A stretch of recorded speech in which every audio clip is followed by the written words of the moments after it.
Welcome to the Virtual Business Owners Network on Friday, the 26th of September, 2025. And we're delighted to welcome Denise O'Gorman, who is going to talk about debtor management and avoiding bad debts. So, Denise, take it over and we'll have a Q&A afterwards. Thank you very much, Alec.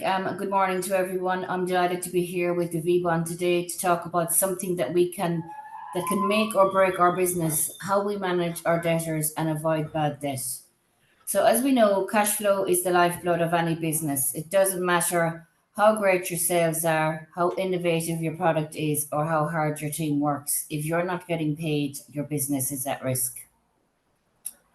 So I want you to think about this throughout today's talk. Would your business survive if one of your biggest customers didn't pay you tomorrow? So I'm just going to move on to the next slide here. So as we all know, a sale is not a sale until the money's in the bank. No matter how good your ledgers are looking, if the money's not in the bank, it's not really there. Okay, so from statistics from the banks, in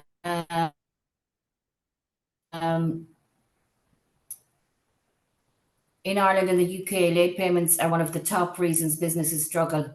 So a debtor is not profit until the money hits your bank, and many businesses extend credit to build relationships, but without systems in place, it becomes a silent drain on their cash flow.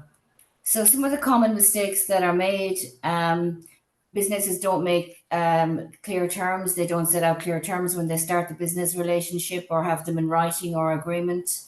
They delay invoicing. They don't have the correct information on the invoicing, which delays payment. They're too lenient. They don't chase in time. They're too easy on their clients because they want to keep business and they just don't ask them to pay. So also you can have over-reliance on one large customer, and if they fail or go bust, then you're kind of in the same boat yourself from doing that. So I'm going to put up the slide here now at the top, 4 mistakes, so you can make notes. Now, on to the next part.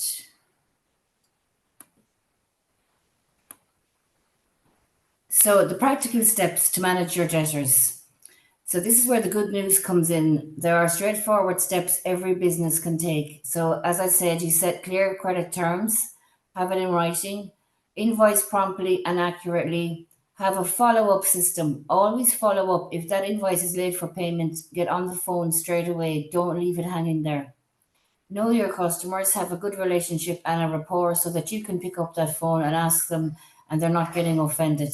So also, and act quickly on overdue accounts. So don't let the overdue accounts slip because it just gets worse and worse and worse. So I have a small story here from my own business recently. So I'm going to just share it with you. So I've worked with a client who was owed over 70,000 euros.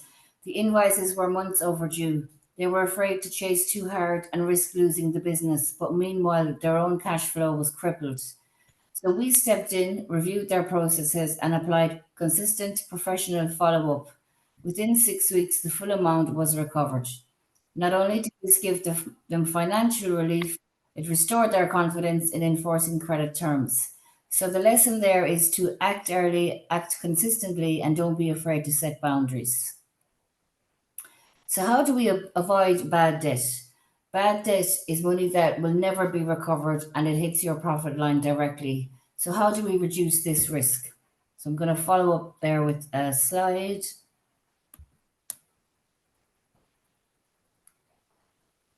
Oh yeah, I have it up there already. So, yeah. So spread your customer base, avoid over-reliance.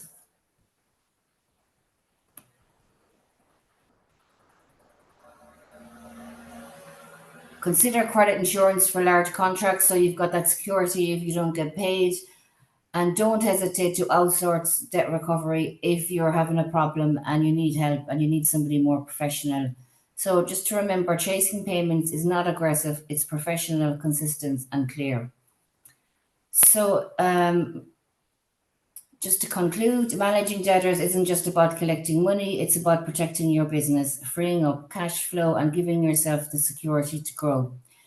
If you remember just one thing from today, let it be this: don't be afraid to set boundaries when it comes to credit. Good clients will respect you and your business and will pay you. So thank you, and I'd be happy to take any questions. Thank you very much.